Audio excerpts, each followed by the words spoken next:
Yes. Hi, my name is Alfred Delipio-Hoekson, one of the members of CAN. Just wanted to introduce Jenny Su. I'm really excited to do this. Jenny's been here at UC Berkeley for 10 years, first at Haas as a financial analyst, then in the office of the CFO as a financial systems project lead. Her efforts in Tableau aim to help decision makers get better insight.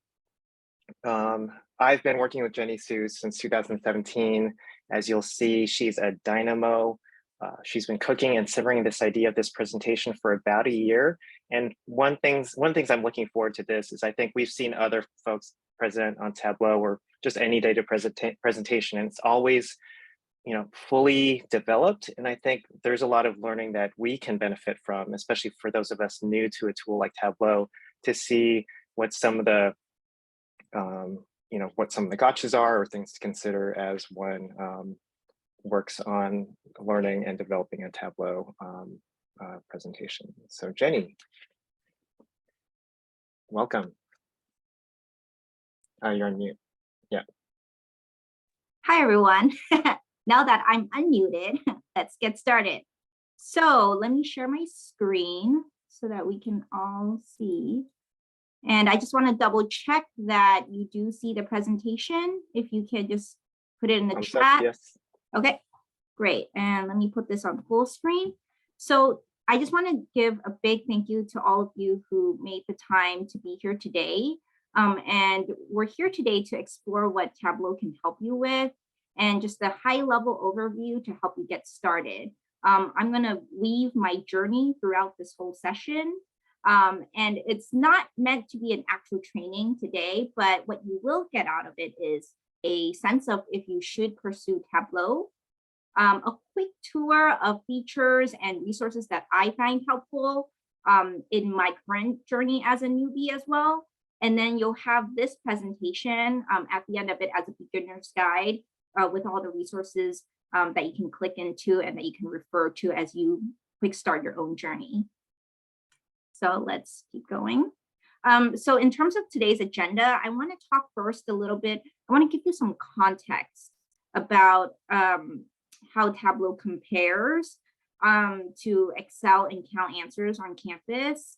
Also, some general use cases as to why Tableau users use Tableau, like what are they creating and what are they thinking in the higher education space. And then we're going to go into the actual Tableau introduction where I'm going to go over how do you get started as a newbie, the building process that I sort of outlined for myself going on this journey that I think might be helpful to you. And then just some things that you might need to keep in your toolkit as you start your learning journey. And then I'll go over some of the foundational knowledge pieces, like some of the key skills or key functions that you probably want to learn how to do. And then we'll go over Q&A. And, with the Q&A, there's an official section for this, but, feel free if you have a burning question, speak up or put it in the chat. I think, Gennaro, Francesca, and Alfred will monitor the chat, but feel free to speak up as well. And before we do that, I want to do a quick poll for all of us today, just so we can get a sense. Let me launch this poll. Did you already all launch it? Do you see the poll? Did most of you answer the poll already? Let me see, end poll. Okay, let me. Sorry, Jenny, I had launched it, so you didn't have to futz with it. So I think you stopped it before everybody could do it. So let me relaunch it. Okay. And everybody, once again, if you can, do the poll. Oh. Just give us a minute to do it, and you're welcome to talk while it's going on. So yeah, well, I'm looking at the percentage completed. So once it gets to right around 100, then I'll share the results. Yeah, it sometimes doesn't go to 100, Jenny, because sometimes people have gone to the bathroom or something. So you don't have to wait till everybody logs in. Once we have enough, you can end it. Okay, great. So we're at 87%. So let me just end the poll now and share the results. Okay, so I don't know if you see my screen here with the poll results. But what I was interested in knowing was, one, why are you interested in Tableau, right? And so most of us here today have some sort of assignment or some sort of potential project that would involve Tableau, which is good to know because it tells me that you already have some basis about what Tableau is actually about. And then the second question I was curious about was what your experience level is. I think it's great that we actually have some people here who dabbled a little and maybe even comfortable with basics and are a little bit more on the advanced end. I myself like to attend sort of courses, newbie courses for a refresher on various things as well. So hopefully those of you who are not completely newbies will still get something out of it today. So let's stop sharing this poll. And I just want to double check that you see my presentation again. Yes? Yes. Okay. Yes. Okay, let's keep going. Okay, let's talk about how Tableau compares, right? So to CalAnswers and Excel on campus. So the first thing we might go to is go into CalAnswers for our raw data and operational reporting. And let me just kind of pull up a quick example of what we're talking about here. So for example, you might, run, for those of you in the academic departments, student data, right? Teaching activity, and you might, get some of this operational data from CalAnswers. And then what you might do next with it is you might export it into Excel, right? And I'm not going to actually export it, but just to let you know, like the step, I would export it into Excel, then I might do some more manipulation with the data so then I can gain some more insights beyond just what this table is telling me. But the thing with both of those platforms, with CalAnswers and Excel, is that you're seeing a bunch of numbers, right? And so you can make sense of some of the trends that are going on, and you can actually do additional manipulations to get at what you need. But at the end of the day, what you're really looking for is sort of like something visual, perhaps, that will tell you what's happening, what are the trends, where are some gaps that you might not be noticing just by looking at the data alone. And that's where Tableau comes in. It gives you that functionality to take all these numbers that you see in CalAnswers and then Excel and put it in a visual format so that you and higher ups can start to have a conversation about what's happening with those numbers. So let me go back to the presentation. Okay, and let me just put on our view. Okay, and then what I want to show you next is in Tableau, right? So the same data that I showed you here in CalAnswers, all of that is translated into one of our teaching activity dashboards that's actually available for public digest. And I have a link to these sets of Tableau dashboards in the presentation as well. But you can see essentially what happened is that we took those numbers and we converted them to the visualizations we see here. Let me just kind of scroll by a little bit more, right? So there's still some data numbers, but you can see that now we're not just looking at a bunch of numbers. We're sort of translating that to something that you can catch with your eye right away. And that's sort of the power of visualization and of Tableau. And in CalAnswers, there is some of this functionality, but it is a lot more robust in Tableau.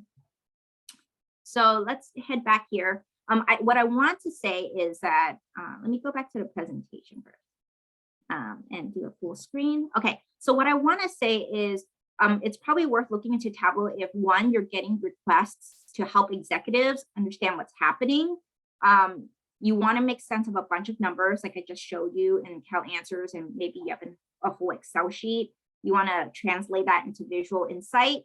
And then if you want to upskill, right? Because Tableau is a very relevant skill in today's analyst jobs. And then lastly, I also want to mention that for those of you who are thinking about mashing data together, so for example, you might want to mash finance data with student data in your academic department, and you have two sets of data maybe coming from different systems, and you want to be able to mash them together. Well, you can export that data and then upload it into Tableau and mash it that way. So that's also a consideration that I hadn't thought of before, but that I sort of thought of after hearing that other units have a need to mash data together, but that's not really doable with our current systems, then you can look into Tableau for that.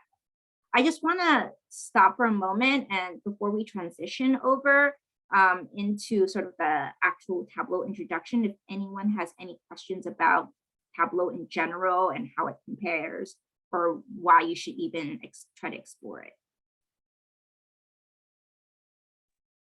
Hi, Jenny. This is Janine Miles from the College of Engineering. Hey, Janine. Nice to see you. Thank you very much for doing this session.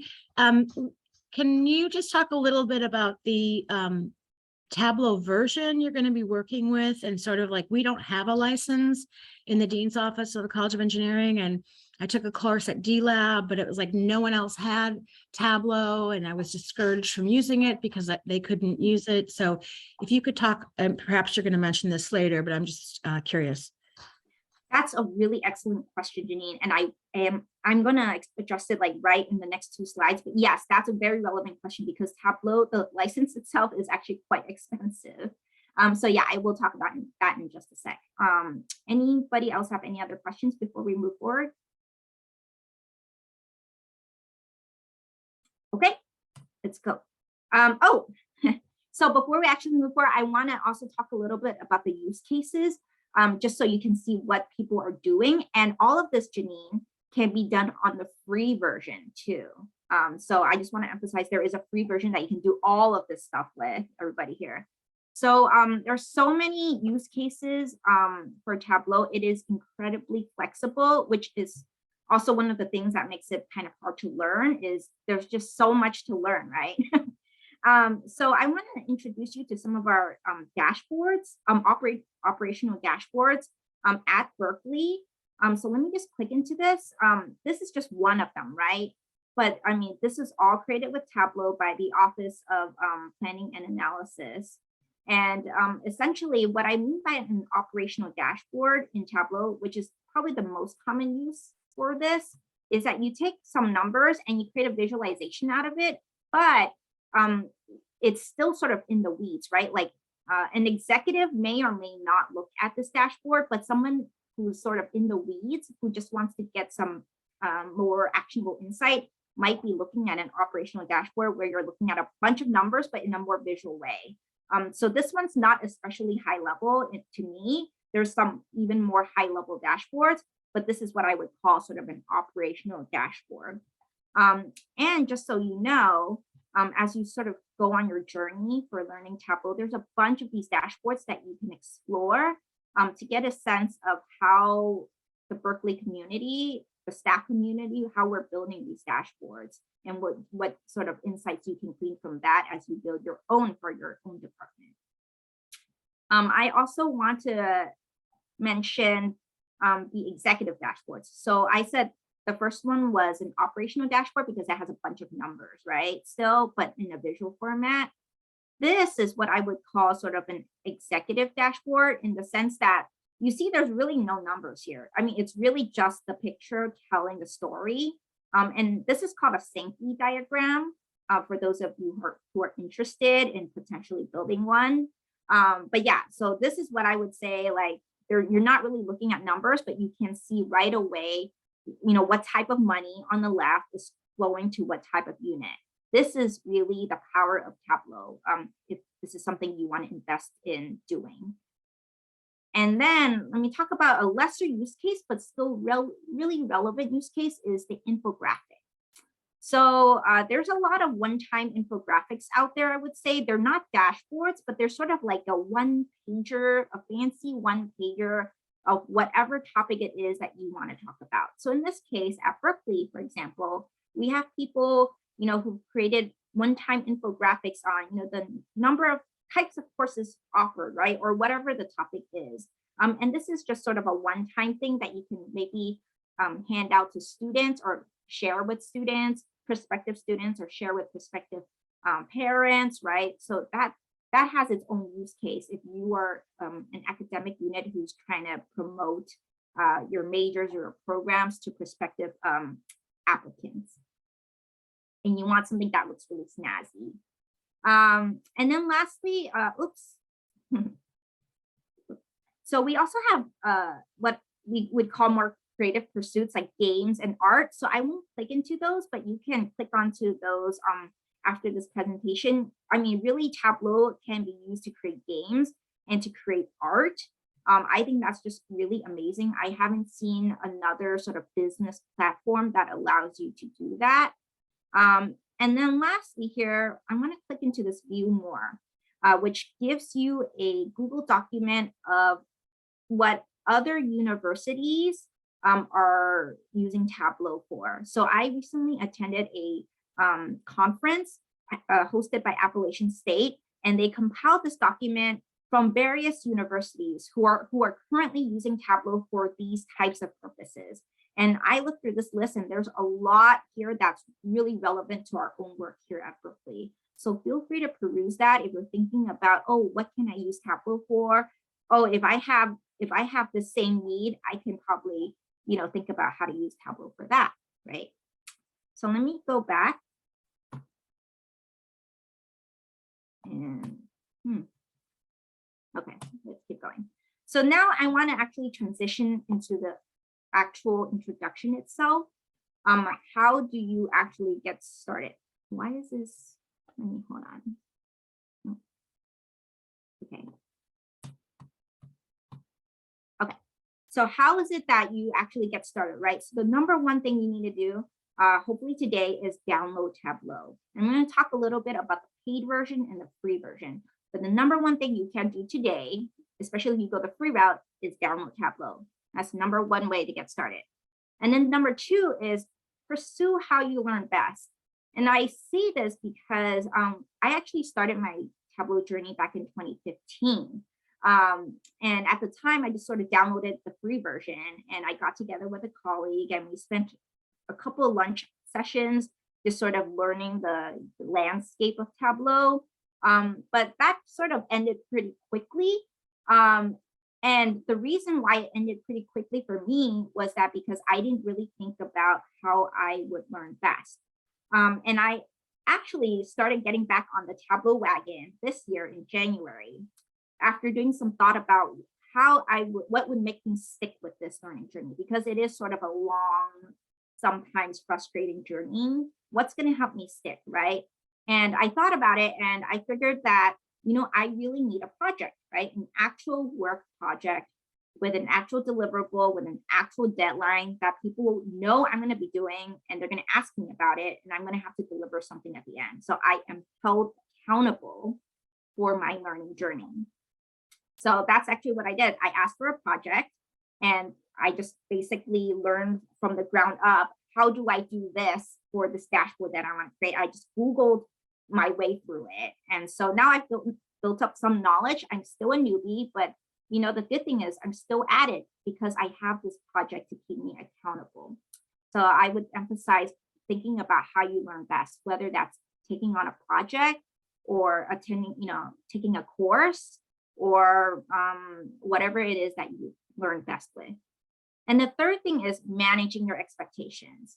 So this was something that took me a little to sort of really think about, because when I first started, I was like, everybody says Tableau is easy. I'll learn it too, right? Because I consider myself to be someone who learns things pretty quickly.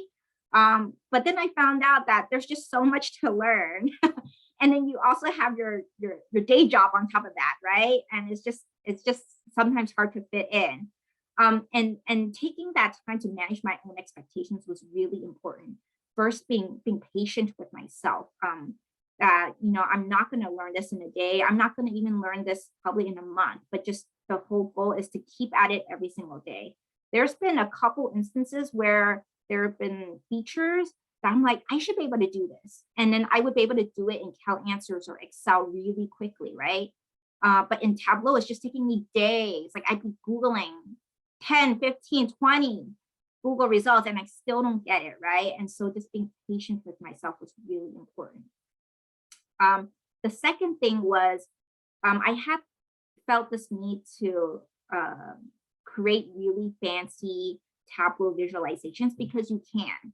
And that's the thing that sort of everybody celebrates, is like these really unique, fancy, just like out of the world, I've never seen this before type of Tableau visualization. That's sort of marketed and celebrated when, you know, at the end of the day, really for most users, bar graphs, line graphs are going to be what you need because there's a shared literacy around that, you know, versus some of these other more unique visualizations. People kind of have to take the time to figure out, and they may not want to do that or may not have the time to do that. So line graphs, bar graphs are completely okay. You know, try not to let yourself feel that pressure of having to create something super fancy, because that's exactly what I did. The first thing that I tried to learn was how to do a Sankey diagram. That flow diagram that I showed you. Let me click back. Which one was it? This thing actually takes a long time. I still haven't completely figured it out, but that was the first thing I tried to learn. So it just tells you that even for me, like there's that pressure to create something fancy, super fancy, right? But you know, for the business I've done currently, it's really line graphs and bar graphs. So, and let me head back to this thing. Oh, thanks for bearing with me here.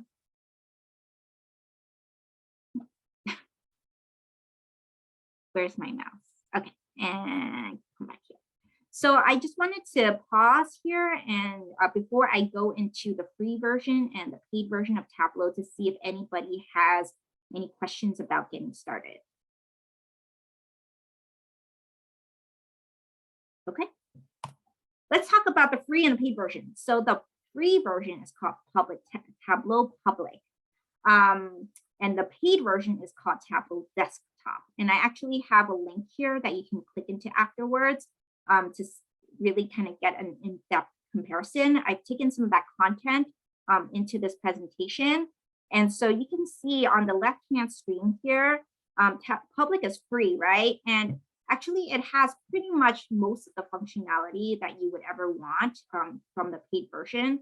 But there are some key differences, and I'll talk about that. But for those of you who are just dabbling and just trying to check out and see if this is right for you before you even try to invest in a paid version, Tableau Public is fine. I started with Tableau Public. And as you can see, Tableau Desktop is actually quite pricey. So yeah, for those of you who aren't sure about the investment, maybe your department hasn't decided whether you guys want to actually dig into it, then stick with Public. You can download it today. You'll probably need to put a help desk ticket because on centrally managed computers, you need an administrator to put in the password to install it. But yeah, you can do it today. In terms of the paid version, if you are looking to just upload Excel files, Public is completely fine. I've done it multiple times without an issue. It ends up being the same as the paid version. Where the paid version comes in useful is if you, let's say, need to connect to a SQL database, right? You need to connect to some sort of database that allows you to essentially to pull that data and have it pull automatically. So if you're just creating like a one-time infographic or a one-time dashboard and you're just sourcing that data with an Excel file, the free version, Public, is completely okay. But the paid version is like if you're trying to create a long-term dashboard, you know this is something your department is going to use periodically, regularly going on. You kind of want a way to minimize that maintenance on your end, to have to refresh that data by re-uploading Excel files. You want to just pull from some sort of database and tell Tableau to pull from it automatically. That's where you might want to think about investing in the paid version desktop. Secondly, security, right? It depends on what type of data you're working with, right? So if you're working with public data, then it's completely fine to use Public, the free version, because when you save your work, it's all going to go into the cloud where everyone on the internet can see what you've done. And that's completely fine. And that's actually a really good way too, the free version, because if you want to share your work with others, whether for work purposes or just, professional development and showing people your portfolio, Public is a great way to do that. But if you are working with Berkeley confidential data, like student data, financial data that's not made public already, you will definitely need to invest in the paid version, because it'll allow you to save your work offline.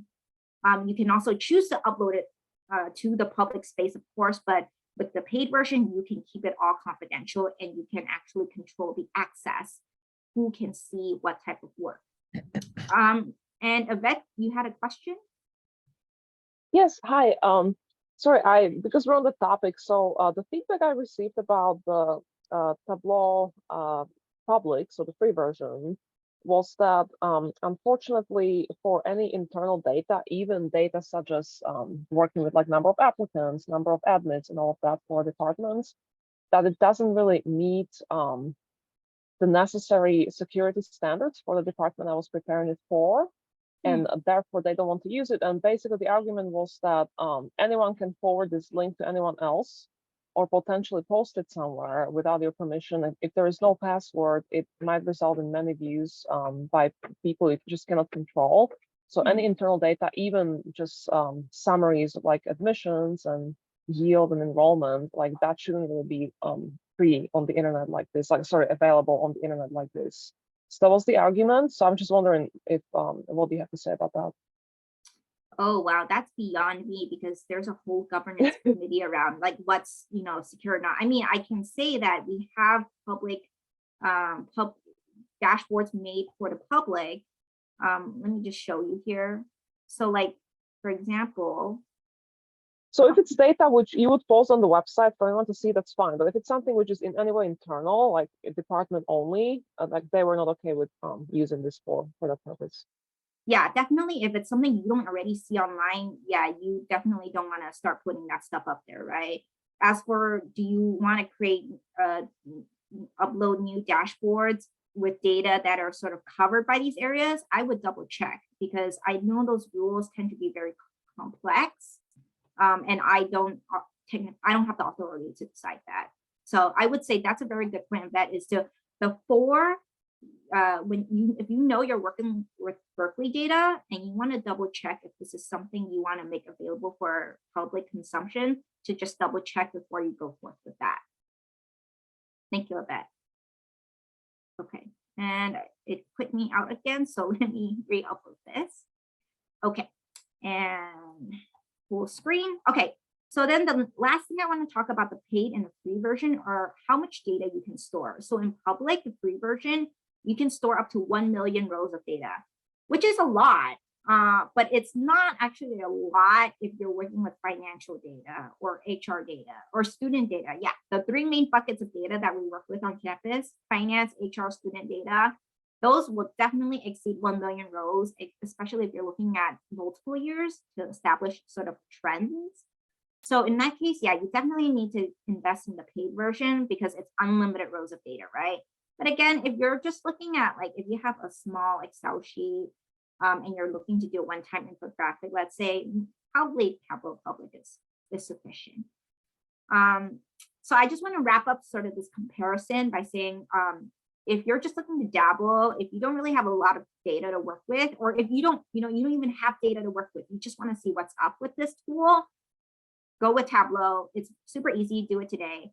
And then if you know you're going to have to eventually do something with Berkeley data and control the whole access, and there's a bunch of data going on, then it's probably time to think about convincing or persuading your department to invest in a license for you. Any questions surrounding the free and the paid version, especially to, I guess, Janine? Thanks, Jenny. The rates that you quoted for us, are those enterprise license rates? And if not, is the university thinking about enterprise licenses? Again, also not a question for me. Okay. So the prices here, I mean, I grabbed this from like, a comparison website, but for the most updated rates, you need to go to tableau.com. I know for a fact that these prices have changed already. So Jenny, Noam ahead. posted something in the chat that there is a UC negotiated price for annual desktop licenses of he has around $500 annually. One thing to note that Salesforce did acquire Tableau, and they're trying to move to a subscription model rather than annual licenses in the same way. So it may be in flux, but there is a UC negotiated price. Also, you talked about enterprise level. CalViz is the enterprise server implementation of Tableau. And if you're interested in that, in joining that consortium, we can talk to you about what that entails. So. Yeah, and that website is calviz.berkeley.edu. Was that Denise who asked that question? Yes, it was. Oh, okay. Did you have any other questions beyond that? No, that's it. That's great. Okay. Thank you. And Janine, I just wanted to double check that. Did I answer your question? Okay. Okay. So I'm going to move forward here. Hold on. It's not letting me. Okay, great. Let's talk a little bit about the building process, right? So now let's say you downloaded Tableau Public. What do I do with this, right? Okay, so this is sort of the building process that I kind of ended up doing. I'm building currently about 2 to 3 dashboards, and this is sort of the process that I go through. So one, I have to figure out what's the story that I want to tell, because that's going to impact what type of visualization I want to do, right? Do I want to tell something that's sort of more in the weeds with numbers? Is this an operational dashboard? Or is this for like a super high up executive who, you're really just showing patterns and trends at that point? So figuring out your audience and the story that you want to tell is key. That's the number one thing you got to figure out, because that's going to impact everything else, right? All the way from what your biz would potentially look like to how you're going to source and structure that data. Okay.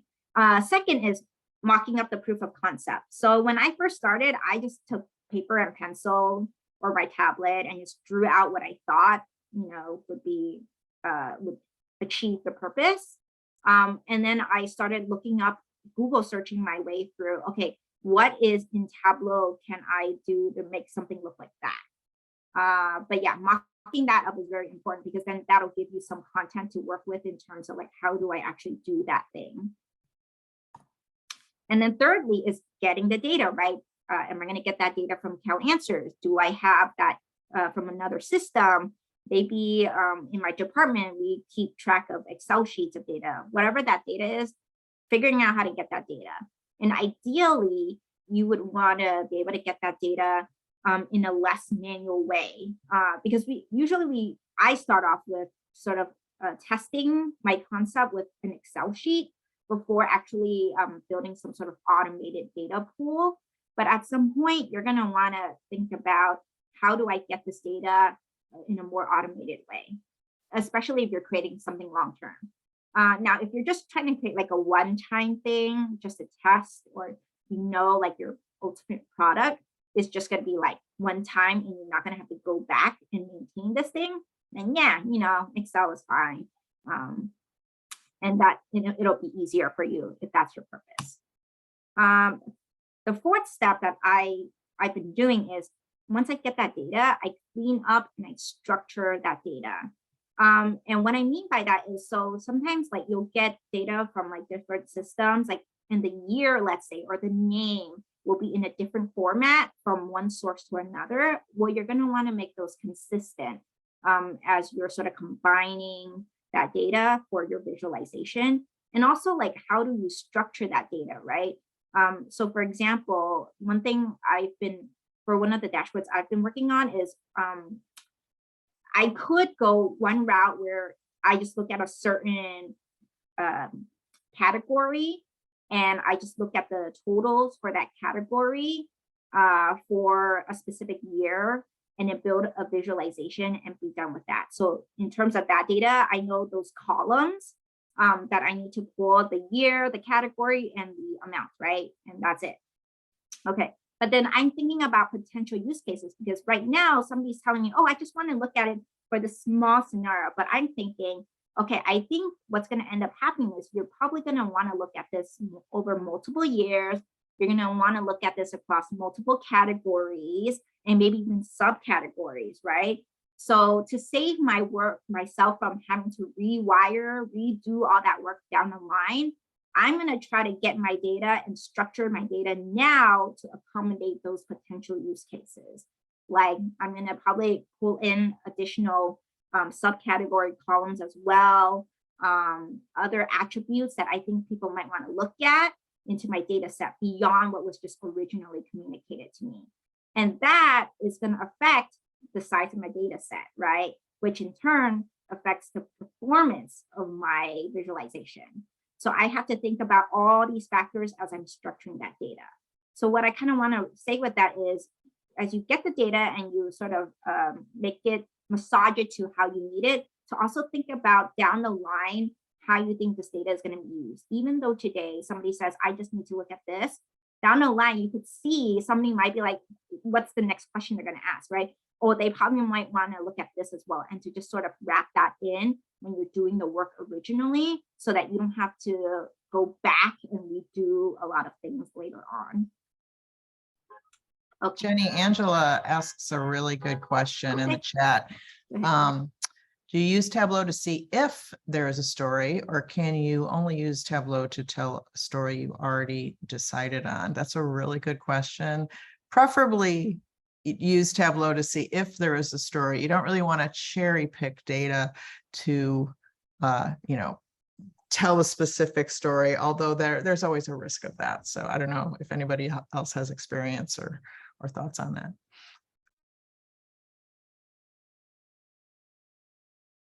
Okay.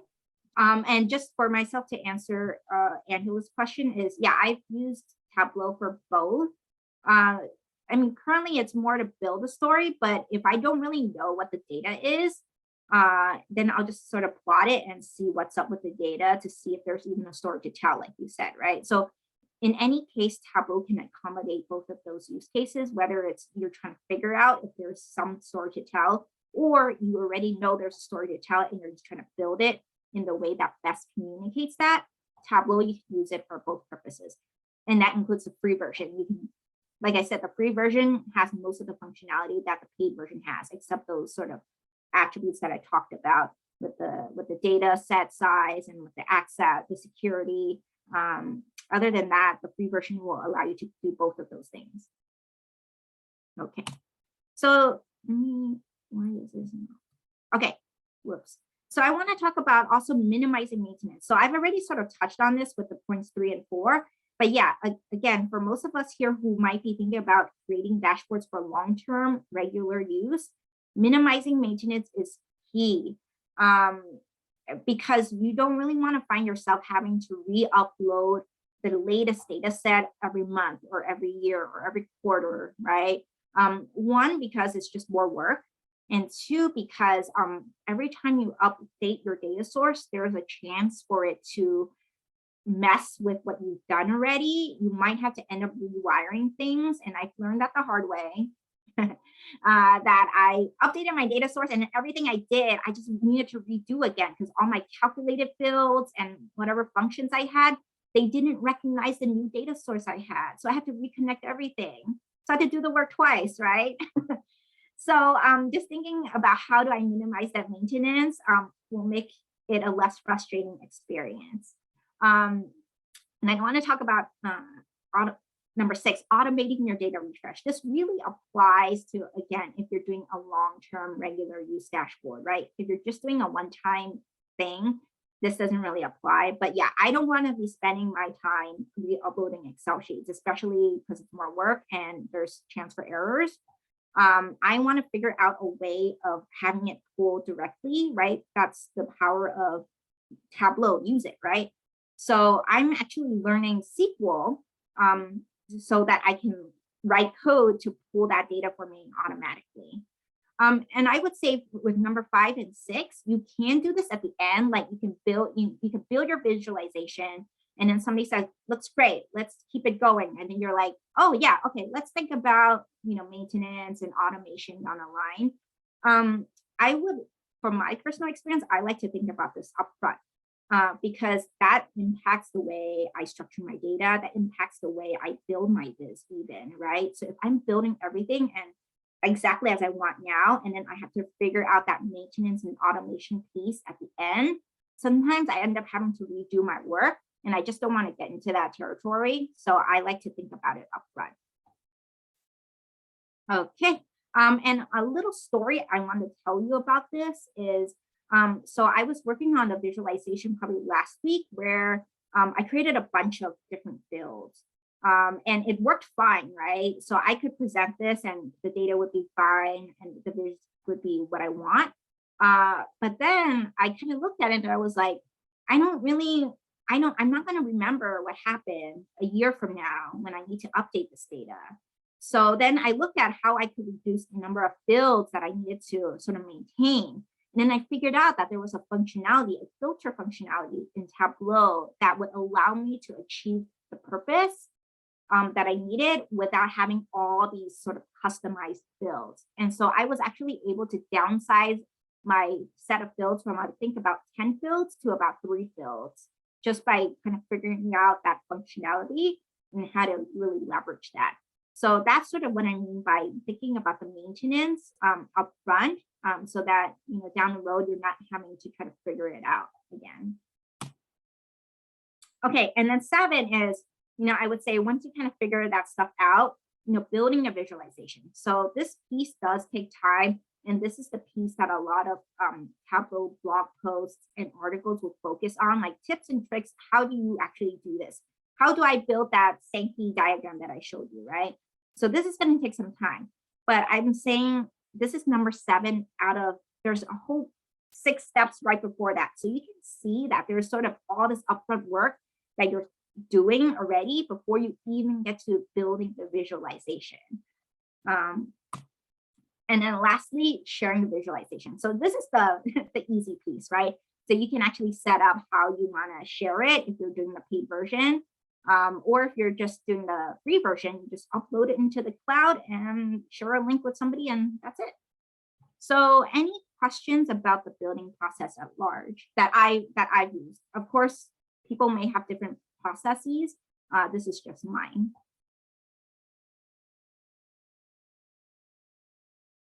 Okay. And let me see if I can. Okay.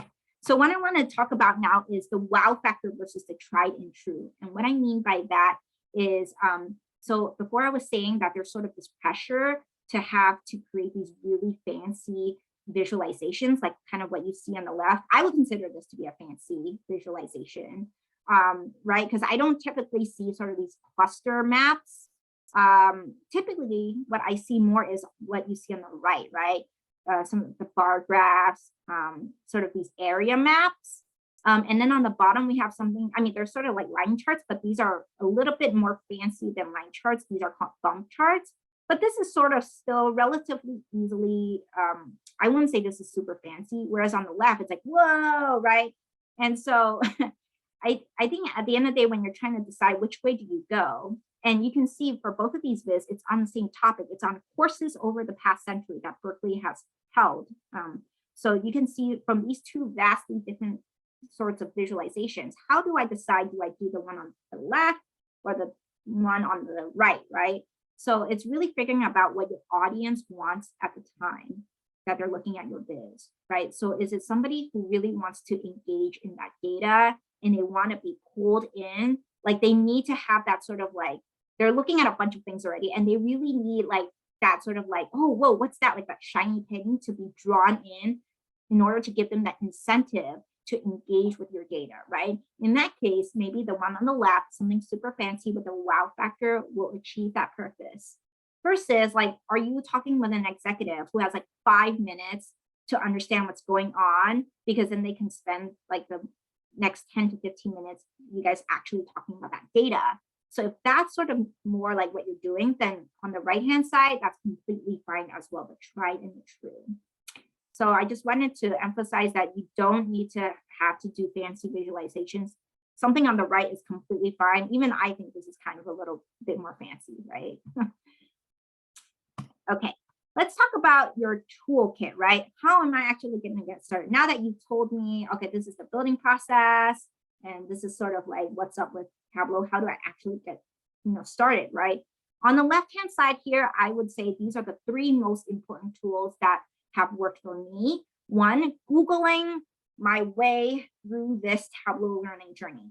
So for me, I actually don't learn best by taking courses. So I just really Googled everything from the ground up. Like if I didn't have a term that I understood, I didn't know what that thing was called, I needed to do a certain thing, I would just Google my way through that. So that's your best friend right there. Second here is SQL. So for me, my learning journey is actually a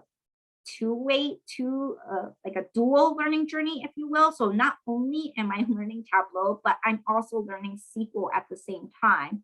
And that's because the work I'm doing involves long-term dashboard building, where I am, incentivized to try to automate as much as possible. So I'm learning SQL so that I can write the code that'll allow me to pull that data and then to eventually automate that thing.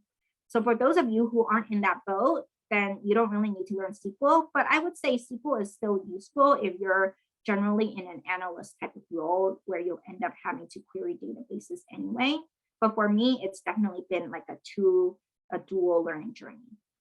And then lastly here, the Tableau community. So I've to date in the past year, other than the hundreds of Google searches I've done, I've already asked like 4 questions of the Tableau forum. So this is a very active community here, where you ask a question and you'll almost always get an answer from anyone in the world, really, who knows Tableau. So I would really recommend, if you're stuck, to take advantage of the Tableau community, which you can click into this after the presentation and to ask your questions, and you get help that way.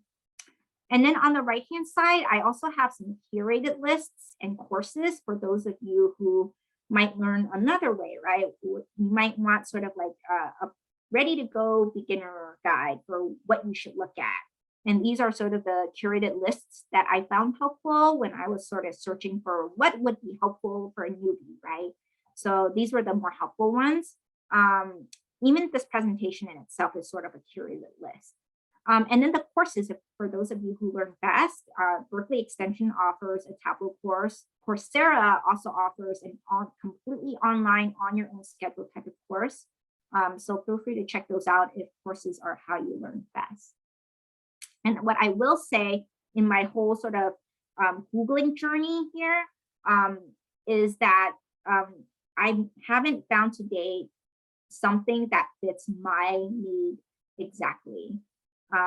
It's always somewhat off from my need. So I usually need to cobble multiple searches, the results from multiple searches. I'll learn something here and then I'll learn something there. And then I have to cobble it in my mind to be like, oh, so that's how it works for my need.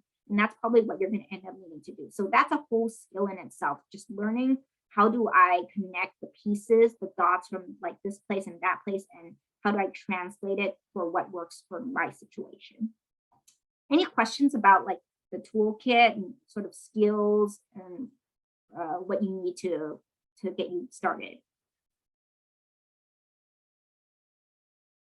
Okay, let's talk about, so I'm not going to dig deep into the terminology here, but I would say having a basic sense of the anatomy of Tableau and what the various terms are called is very helpful, because when you have a question about how do I do something, you're often going to have to refer to these terms.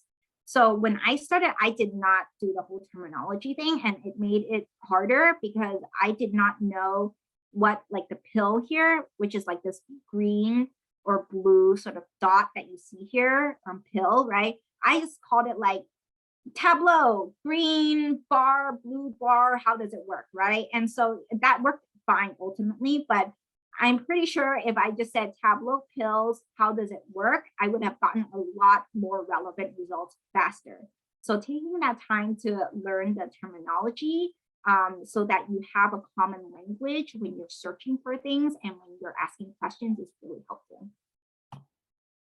Okay, I'm going to go into some of the foundational knowledge, like the sort of top things you probably want to learn. Before I do that, anyone have any other questions they want to ask first? Okay, So let's talk about, Sorry, go ahead. Jesse Arpa has a question about Yes, Jesse. anecdotally the difficulty of learning SQL versus learning Tableau. Do you have any Oh. comments on that? I think they're both equally hard. I will say though, I linked a SQL course here in this icon here. I linked a SQL course done by two undergrad students at Berkeley, and I found that to be really helpful. Once I sort of understood the basics of how to do that, I would say it's not like super hard, but it does take some effort. So I would say they're both equal in terms of effort, in terms of learning, if that answers your question. Yeah, just speaking for myself to Jesse, personally, I think I learn a lot by seeing other people's SQL and then seeing how it works. So usually if I were to learn a new trick, you'd be seeing someone else's trick that's new to me and be like, oh, so I can apply that same sort of technique to this other thing that I've been banging my head on and doing it efficiently over time. So learning from others is certainly a way that I learn for SQL. So I can't speak to Tableau though.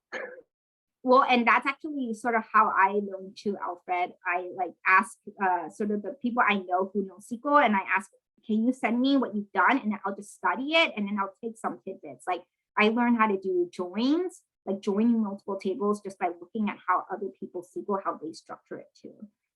That's sort of one thing I learned by looking at other people's SQLs. Okay.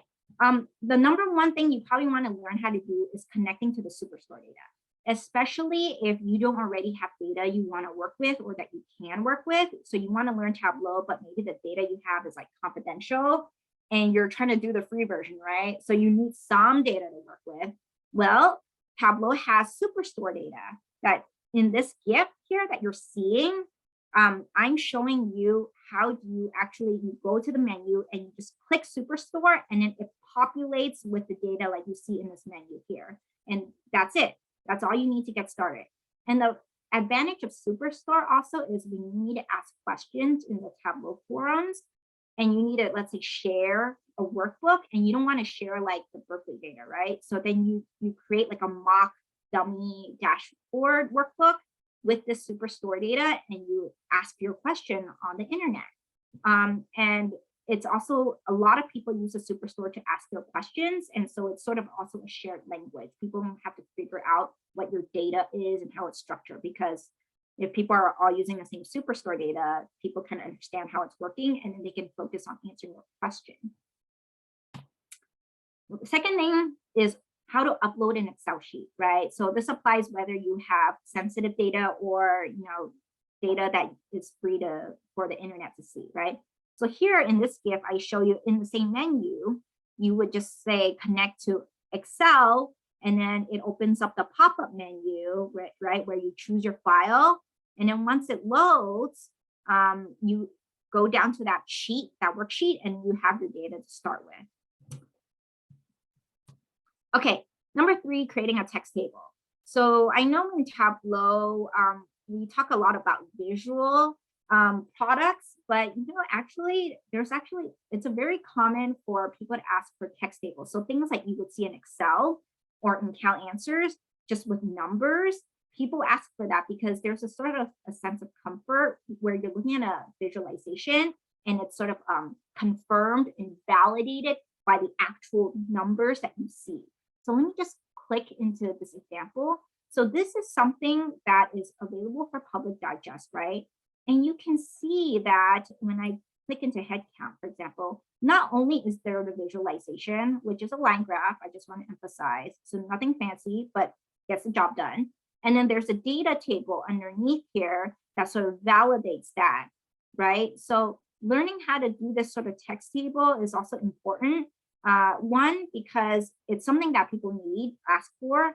And then 2, a lot of you might be already familiar with Excel and Cal Answers. And so just having this sort of eases that transition, right? So you're not talking in like numbers language and then converting to visual language right away. There's sort of this like numbers transition to kind of help you get acclimated.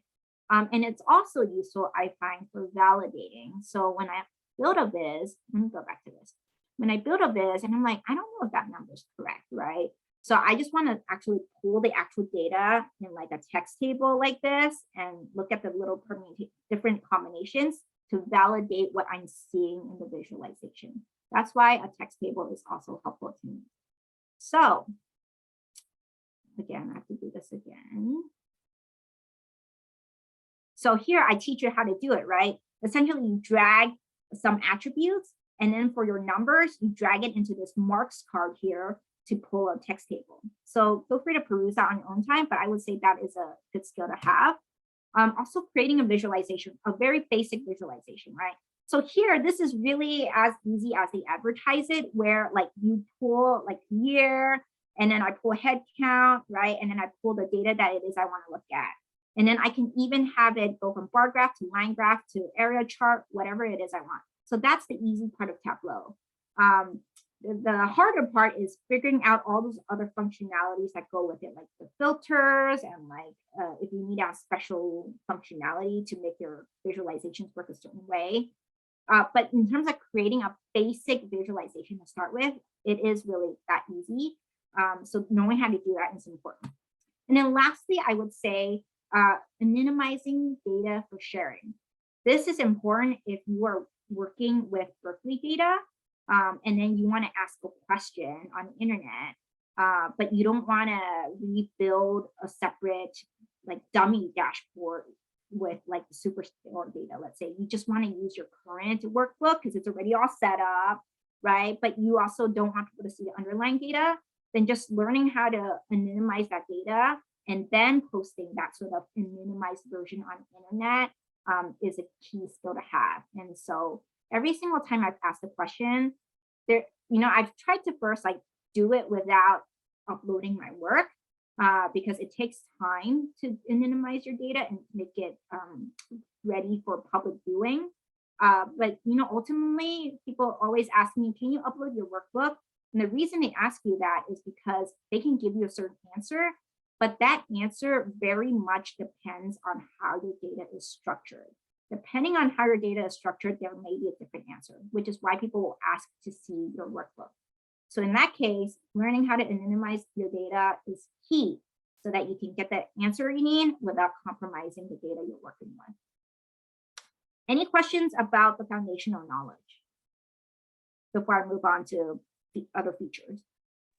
So just want to hammer home the point. So it sounds like sharing workbooks is a way to sort of get that sample code so that way another person can learn how you put something together and made it happen. But it sounds like also there's a concern about, the data and how to keep it confidential and secure.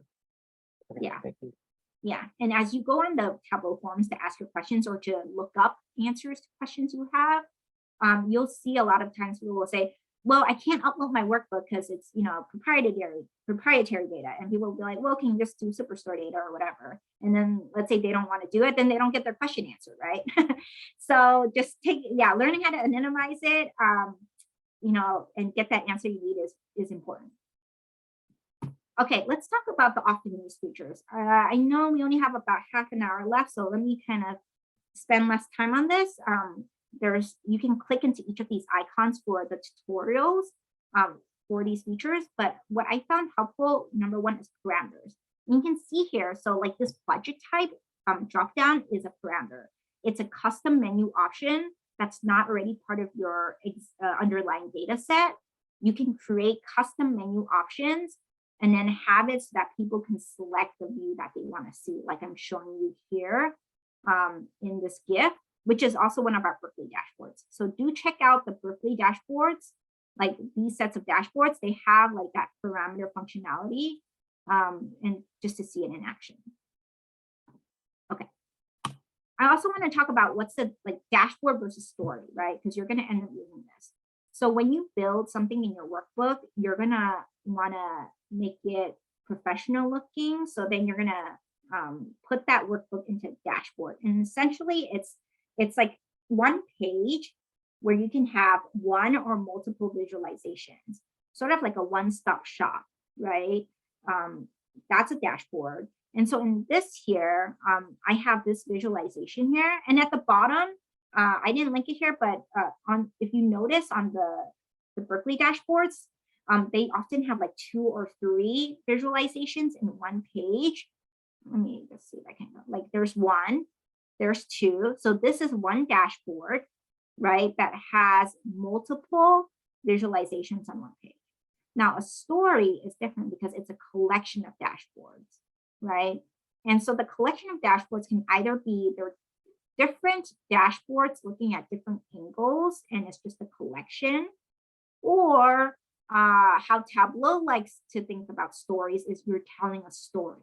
So you're actually going from the first dashboard and then you're walking that person through a narrative, right? So the first dashboard introduces, the topic, and then the second dashboard sort of walks them further all the way to the end where you want them to make a certain conclusion. So that's the use for stories that Tableau, the company, is actually thinking about, is setting up a narrative and how your dashboards walk people through that narrative.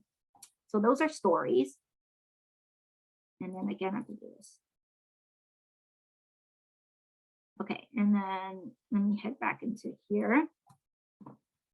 And then table calculations, right? This is once you have your data, for example, you want to do some commonly run calculations. Like I want to do, let's say here, I want to do a sum, like a running total, or I want to do like percent difference, or I want to do average, right? So instead of having to write a formula that allows you to do that, Tableau has this built in as its standard functionality. So you can just sort of do that on the fly. So learning how to do that is very good to know. Also calculated fields, right? I think you'll find quickly once you get started in Tableau that sometimes the table calculations, the common calculations, they start to not meet your purpose, right? Like maybe you need to do like a if-then statement calculation or some other fancy calculation that's not part of the standard menu.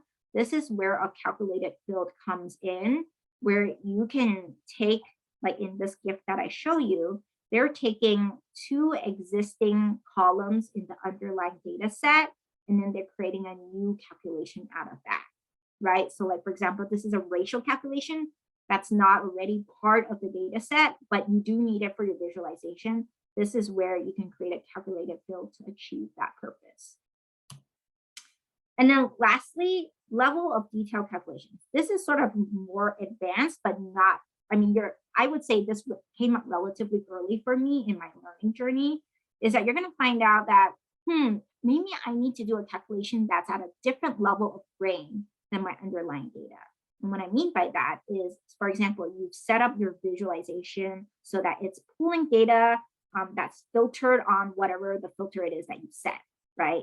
But then you're like, I actually also need to have a line or a bar that represents like the total that's not dependent on the filter I already have. So let's say I need to compare a line that is affected by the filter that I'm using, and then I need to compare that to another line that's not using the filter. So I need to do a level of detail calculation, because what it allows me to do is it allows me to calculate at a different level of grain. And so these are the 3 level of detail calculations that you would need to learn how to do. I would say I wrestled with this initially. It took me a while to learn these, but I will also say I use these constantly now in my dashboards. So it is hard to learn, but you need to learn it if you're going to do something more advanced later on. And then lastly, the order of operations. So I wish I knew about this early on. It would have saved me a lot of heartache, because there was one time where I spent probably a week trying to figure out why my calculation, my level of detail calculation here, which was done correctly, as far as I could tell, it was not yielding the results I wanted. It was still being affected by the filter that I had. And I was just banging my head against the wall because I'm like, the formula's right.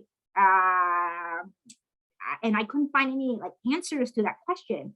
And then I sort of serendipitously came across this order of operations, and I figured out my thing wasn't working correctly because my formula was being processed after some sort of filter that I already put on. So once I figured that out, it was really quick for me to just sort of rewrite my formula in a way that would allow me to push it up in priority in this order of operations. So, and then once I got that to work, then I got the expected result I want. So this is all to say, knowing that there's this order of operations in which Tableau processes things is gonna save you a bunch of heartache when you're like, I'm writing the formula correctly, but I'm not getting the data I want. So then oh, I'm doing this, after the order or before the order, and figuring that out. Just knowing that, keep that in the back of your head as you start working with these sort of calculations. Any sort of features, questions before we move on to like tips I might have for you?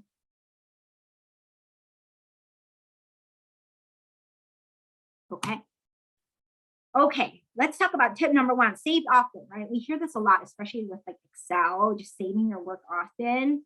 And I know it, but I sometimes forget to. Actually, just yesterday, I was working on a dashboard where I had created like 3 fields and like 3 different visualizations in the span of half an hour.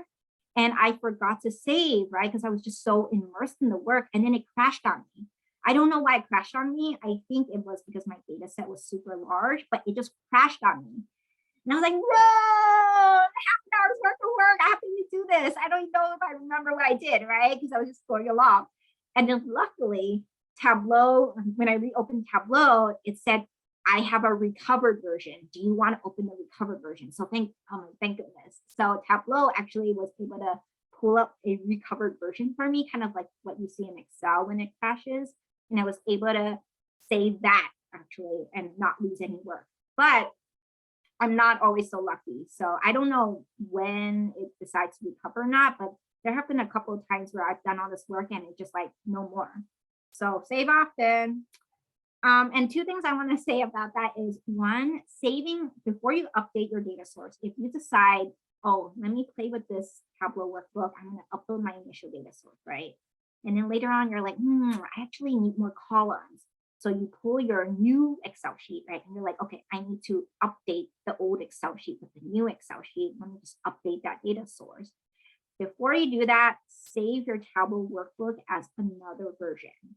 So that when you upload your data source, if something goes wrong, you still have that old version with all the other work that was already okay, and that's not affected. When I was first starting out, I didn't know this. And so I just thought, just re-upload the data source and that's fine, right? But what happened was I uploaded this data source after I had already built a whole thing. And then all my connections broke. So then I ended up having to spend like another day or 2 just rewiring everything, figuring out what I had done and rewiring everything. So learn from my experience and do the save as before you update your data source. And the second thing about that is, so sometimes when you're working with an Excel sheet and your Tableau workbook is open at the same time, you have something you want to update in the Excel file and you try to save it, right? And then you'll get an error message like this, where it won't let you save. So initially I didn't know what was going on. So I would just save as a different Excel version. But then I have all these like different Excel versions and it was hard to keep track of when I really just wanted the one Excel workbook. And then eventually I figured out from just Googling that it was because my Tableau workbook was open at the same time. So now I know once I upload an Excel file into Tableau, if I can't save that Excel file for some reason, I just save and close the Tableau workbook first. And then I can save my Excel file that has my updates without having to save as a different version so that you don't have to manage all these different workbooks. Okay.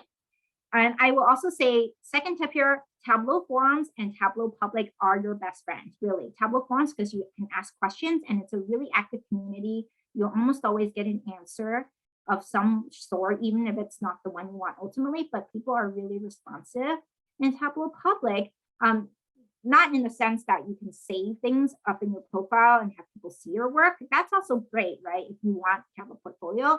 But Tableau public also means because everyone's uploading their work on the cloud, you can see people's work and you can download their work. So there have been many times when I look at somebody's work and I'm like, oh, I want to learn how to build that. So I download their workbook as a packaged workbook, which allows me to see their underlying data and sort of their builds. And I sort of reverse engineer it that way. So that's what I mean by Tableau Public being your best friend as well, is you get to download other people's work and study how they did what they did. And then on the right-hand side here, I will say, remember, if you're saving in Tableau Public, don't use real data because everyone on the internet can see it. Okay, and lastly, I would say think about maintenance, right? If you're working on something long-term, think about maintenance. Try to think about it upfront so that you're not having to sort of redo some of the work you might have done. And then on the right-hand side here, documentation. This is crucial. So as you go along, there's going to be like different fields you create, and you're going to be like, oh, what did I do here? Why did I do this? I think at the minimum, and this is what I do really at the minimum is, for example, I have an example here of a field that I create, right? I will, on the first line you see here, I have dash, slash, slash, and a comment. So this has been really helpful just in terms of documenting what that field that I created was for. Just doing this. If you don't do any other documentation, doing this documentation will make your life a lot easier. Okay. So now we're gonna go, at the end of the session today, I really, would be appreciative if you thought about, oh, how could I quick start my journey? And first project ideas, right? It's like, what do I do, right? So one, I would say if you have nothing you can think of that you could build or start with, I would say try building your resume, right? Because a resume is relevant to everyone. And there's, this is linked to a whole tutorial and a gallery of resumes that people out there have already built. And using that as sort of your study guide to build something that's really relevant for you, even if you don't get anything else out of it, I would say that's definitely worth your time. And then lastly here, I want to talk about some upcoming sessions. Let me click into these. So this is just, if you're looking to start your Tableau journey, this is just probably the first of many stops, right? I want to talk about at Berkeley, there's a organization called the Cal Data Visualization Network. And they have sort of a subgroup that's called the Tableau Mastermind. And usually they meet every fourth Wednesday, right? And they talk about, like you can see here, they talk about actual things you can do in Tableau. So if this is something you're interested in sort of getting deep in, feel free to attend these. The great thing about this type of session is that it's all by Berkeley peers, right? So everyone sort of shares a shared context for how things work at Berkeley, and the shared frustrations, shared sort of tips and tricks that you don't get elsewhere, like on the Tableau forums, where it's everyone on the internet and they're not, in the Berkeley experience. So this is a Berkeley peer group that's really helpful for Tableau tips in the context of working at Berkeley. Also, my Tableau story, right? So this one is actually hosted by Tableau with Kevin and Ken Florage, who are these experts, and they have their own blog. I visited their blog for other tips that I found helpful. But essentially here, what I think you might find helpful is where to find the best resources for growing your data skills, right? So I would say, if nothing else, going to listen to them for that piece would be probably worth your time. Also, the Tableau Newbies user group. So I joined this group, and it's really for newbies, right? Again, for everyone around the world. But if you can't make these times, they also record all their sessions on YouTube, so you can watch it after the fact. And they usually every session talk about how does that work? How does something work? And it's really geared towards newbies. Lastly, I want to talk about this EICD summit that's hosted by UC Irvine. So this one isn't Tableau specific, but it is sort of like a data analytics centric summit that happens, I think it was every quarter.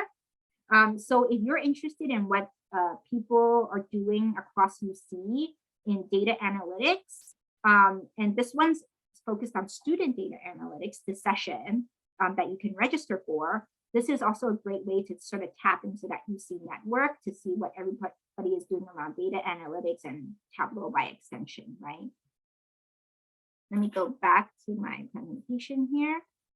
Okay, and then as you embark on sort of building your first resume or your first dashboard, I have a bunch of links here for you that are really galleries on what people have done. So you can take inspiration from those ideas, download their workbooks, and kind of reverse engineer your way through that. I'm going to click into this first link here. This is basically telling you the best visualization for you. And I want to emphasize this first sentence. A bar chart will answer most of your questions. And that's coming from Tableau, the company. So they're seeing all these things that people are doing, and their result is a bar chart will answer most of your questions.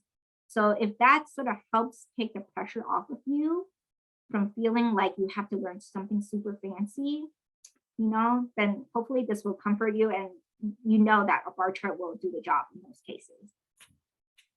Okay, so before we go into Q&A, I just want to give a big thank you to my colleagues, Sharon Trahan, Sarah Efren, Alfred Olivio Hoxon, and Hadar Alsakab, who helped me refine this presentation so that all of you who came today could receive the most relevant and helpful content today. And I also want to say thank you to all of you for making the time to come today to invest in yourself and your work. So happy Tableau learning. And with that, we'll head into Q&A. Thank you so much, Jenny. I could see so much work here as normal for you, but I'm glad everyone else in our CAN community can see it. So many animated GIFs to show, so you didn't have to do a live demo. It was animated and repeated, so that way you see what was going on. Lots of links. We'll get to see that as soon as it gets shared at the end of the session, but I'm sure there's tons of links there. So thank you so much. Any questions? I will be I'll stop the recording now. It'll probably get uploaded between now and Monday, and then you'll get an email to be able to access the recording. Oh, do we, so the Q&A is not recorded, right? Yeah, I think no. So let's stop the recording now.